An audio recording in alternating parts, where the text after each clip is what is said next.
Good morning सभी students को एक बार पुनः मैं हमारे महाविद्यालय श्रीमती मौरी देवी तापड़िया कन्या महाविद्यालय के इस यूट्यूब चैनल पर हार्दिक अभिनंदन और स्वागत करता हूं। जिस किसी भी स्टूडेंट ने अगर हमारे महाविद्यालय के इस यूट्यूब चैनल को सब्सक्राइब नहीं किया तो सब्सक्राइब कर लो, ताकि यहां पर जो यूनिवर्सिटी एग्जाम की अनवरत क्लासें चल रही है उनका आपको लाभ मिल सके और आप यूनिवर्सिटी एग्जाम की जो परीक्षाओं में है वो सफल हो सके और शानदार मार्क्स है वो अर्जित कर सको। देखो, हमारा जो प्रीवियस वीडियो है वो BA सेकेंड ईयर अपन जो प्रथम ये फर्स्ट पेपर है विश्व के संविधानों का तुलनात्मक अध्ययन, जो विश्व के विभिन्न जो संविधान है उनका हम तुलनात्मक अध्ययन कर रहे हैं। इसमें हम स्विट्जरलैंड का चल रहा है अभी हमारे, स्विस का हमने कल स्विस की जो संघीय संसद है उसके बारे में अध्ययन किया था। तो आज हम जो संसद है उसकी हमने कल चर्चा की थी। दो सदन है, एक तो प्रतिनिधि सभा दूसरा सीनेट, उनकी चर्चा की थी। अब आज हम जो ये प्रतिनिधि सभा और सीनेट है, संघीय संसद के दो सदन है, इनसे संबंधित जो अन्य बातें उनकी जानकारी लेंगे। अब सबसे पहले अध्यक्ष और उपाध्यक्ष, तो दोनों ही सदन है, इनका एक अध्यक्ष और एक क्या होता है, उपाध्यक्ष होता है। तो इसमें से अध्यक्ष और उपाध्यक्ष किन को नियुक्त करेंगे इसके बारे में थोड़ा सा हम जान लेते हैं। अध्यक्ष और उपाध्यक्ष, प्रत्येक सदन अपने सदस्यों में से एक वर्ष की अवधि के लिए एक अध्यक्ष और दो उपाध्यक्ष, एक अध्यक्ष प्रत्येक दो सदन है, एक तो यहाँ पे प्रतिनिधि सदन है दूसरा सीनेट है। तो प्रत्येक सदन अपने में से एक तो क्या करेगा, अध्यक्ष की, अपने में से ही। इसका मतलब दोनों ही सदन है वो अपने जो सदस्य है इसके किसके, प्रतिनिधि सभा के है वो प्रतिनिधि सभा के अध्यक्ष के, और जो सीनेट के वो सीनेट के अध्यक्ष है। अपने जैसे भारत है, अमेरिका है, इसमें हमने देखा जो उपराष्ट्रपति होगा वो उस सदन का क्या होगा, पदेन अध्यक्ष होगा। वैसे अभी नहीं है, यहाँ पर दोनों सदन अपने में से एक अध्यक्ष और दो उपाध्यक्ष, दोनों सदन अपने में से एक अध्यक्ष और दो उपाध्यक्ष है, दो उपाध्यक्ष है, इनका चुनाव करेंगे। प्रत्येक सदन अपने सदस्यों में से एक वर्ष की अवधि के लिए, और कितने समय के लिए इसका ध्यान रखना है, एक वर्ष की अवधि के लिए।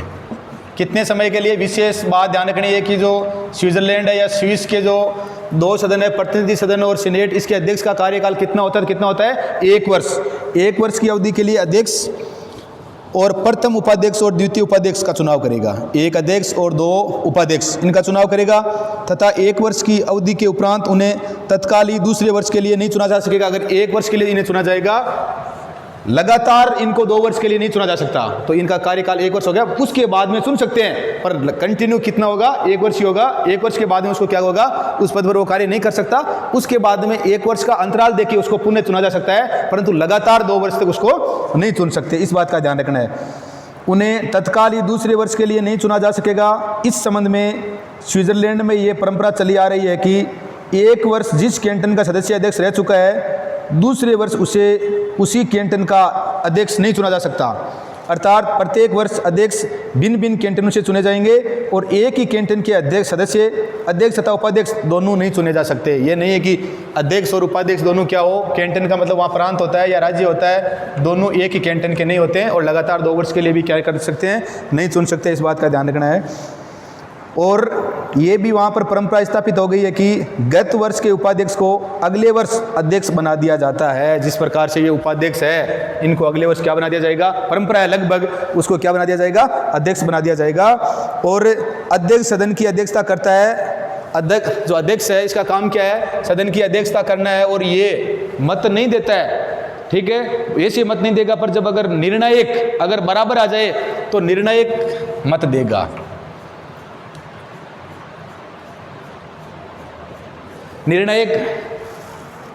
निर्णायक मत देने का इसको अधिकार है। इस बात का ध्यान रखना है।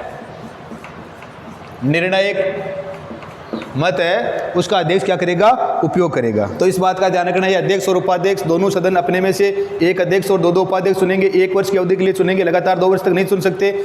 और अध्यक्ष है वो, इसका काम अध्यक्षता करना होता है अपने सदन की। अगर प्रतिनिधि सभा का है तो प्रतिनिधि सभा की, और अगर सीनेट का है तो सीनेट का।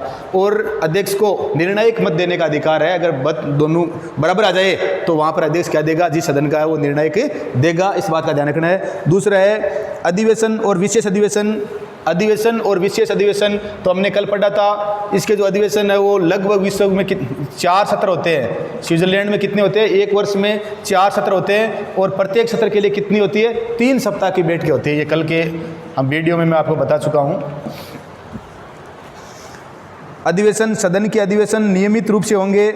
4 जो सत्र होते हैं तो नियमित रूप से होंगे, तथा कानून अधिवेशन बुलाने से संबंधित समस्त व्यवस्था निर्धारित करेंगे। संबंधित सदन के सदस्य या संघीय सरकार आग्रह कर सकती है कि सदन के विशेष अधिवेशन बुलाए जाए। संघीय सरकार या संबंधित सदन के सदस्य ये विशेष आग्रह कर सकते हैं कि अभी विशेष अधिवेशन की जरूरत है तो विशेष अधिवेशन बुलाया जाए, या तो संघीय संसद या उस सदन के सदस्य। अगला है वो सदनों की पृथक बैठक और संयुक्त बैठक।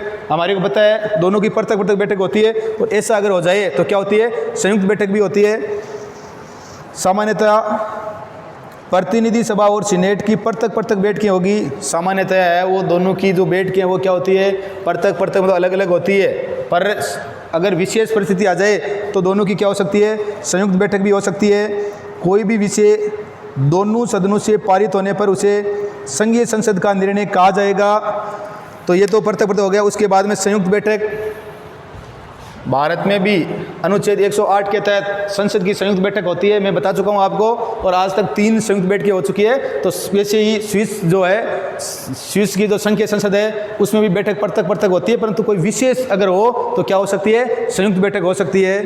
संविधान के अनुच्छेद 157 में, स्विस संविधान है, इसके अनुच्छेद 157 में, स्विस संविधान के अनुच्छेद 157 में दोनों सदनों की संयुक्त बैठक की व्यवस्था की गई है। दोनों सदनों की संयुक्त बैठक है निम्न कार्यों के लिए, दोनों जो सदन है उनकी संयुक्त बैठक क्यों बुलाई जाएगी, या तो निम्न कार्यों के लिए बुलाई जाएगी, तथा इसकी अध्यक्षता है वो कौन करेगा, प्रतिनिधि सभा का अध्यक्ष करेगा। अध्यक्षता कौन करेगा, पूछ ले कि स्विट्जरलैंड में जो संयुक्त बैठक होगी उसकी अध्यक्षता कौन करेंगे, तो प्रतिनिधि सभा का अध्यक्ष। इस बात का ध्यान रखना है, भारत में भी अगर संयुक्त बैठक होती है तो उसकी अध्यक्षता कौन करता है, लोकसभा का अध्यक्ष करता है, अगर वो नहीं है तो फिर उपाध्यक्ष करता है, ठीक है। वैसे ही वहाँ पर स्विट्जरलैंड में भी जो संयुक्त बैठक होती है उसकी अध्यक्षता कौन करता है, प्रतिनिधि सभा है या निम्न सदन है उसका अध्यक्ष करता है। और बैठक क्यों बुलाई जाएगी, संघीय सरकार के सदस्यों तथा संघीय बैठक बुलाने, संयुक्त बैठक क्यों बुलाई जाएगी, तो संघीय सरकार के सदस्यों,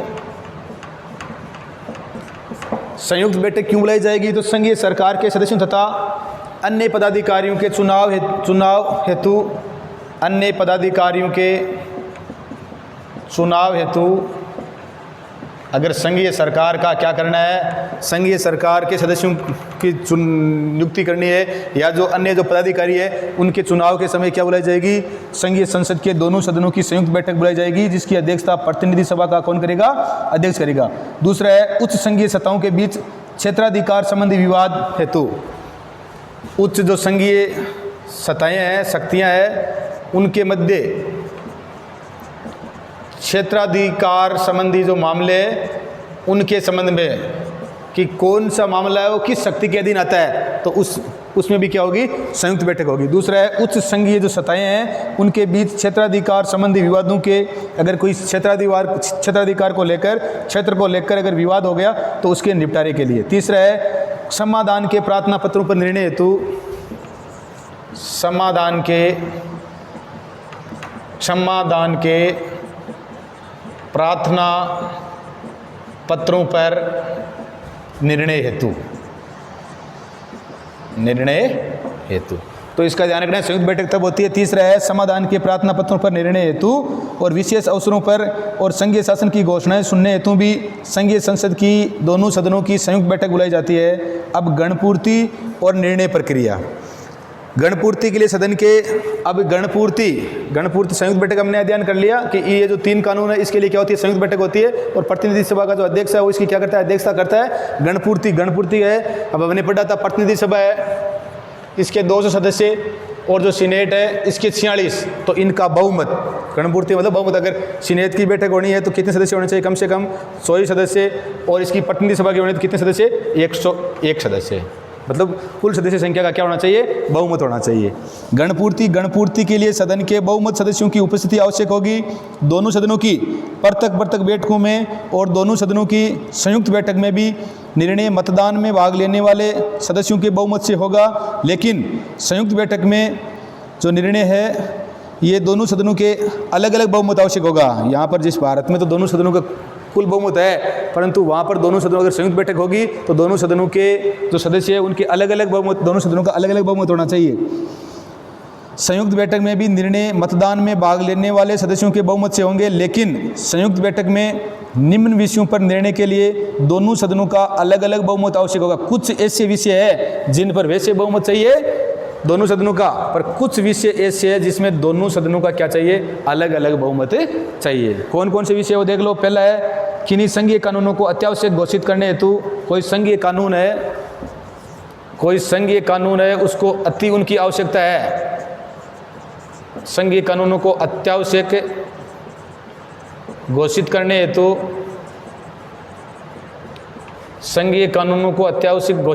अगर ऐसा कोई कानून है, संघीय कानून जिसको अत्यावश्यक है, बहुत जरूरी है घोषित करना, तो उस समय इनकी क्या होगी, संयुक्त बैठक होगी। तो दोनों में अलग अलग पृथक बहुमत होना चाहिए। दूसरा है अनुच्छेद 126(3) के अधीन विशेष भुगतान आवश्यकता को दृष्टि में रखते हुए अगर कोई खर्च है, विशेष भुगतान है, उसमें अगर वृद्धि करनी है, कोई विशेष भुगतान है और उसके व्यय में, उसके खर्चे में क्या करनी है, वृद्धि करनी है, तो फिर उस समय भी दोनों सदनों की क्या होनी चाहिए, पृथक बहुमत होना चाहिए। इस प्रकार से हमने आज जो स्विस जो प्रतिनिधि सभा और सीनेट है, संघीय संसद के दोनों सदन, उनसे संबंधित अन्य बातें, अध्यक्ष और उपाध्यक्ष, अधिवेशन और संयुक्त बैठक, सदनों की अधिवेशन और विशेष अधिवेशन, सदनों की पृथक बैठक, संयुक्त बैठक और गणपूर्ति, इनका कर लिया। भारत में 1/10 है और यहाँ पर ये बहुमत है, तो इस बात का ध्यान रखना है। मैं आशा करता हूँ कि आपके समझ में आया होगा और इन बातों को अच्छी तरह से पढ़ना है, नोट्स बनाना है और वीडियो को लाइक शेयर करो ताकि आपकी अच्छी तरह से समझ में आ जाए। और जय हिंद, जय भारत।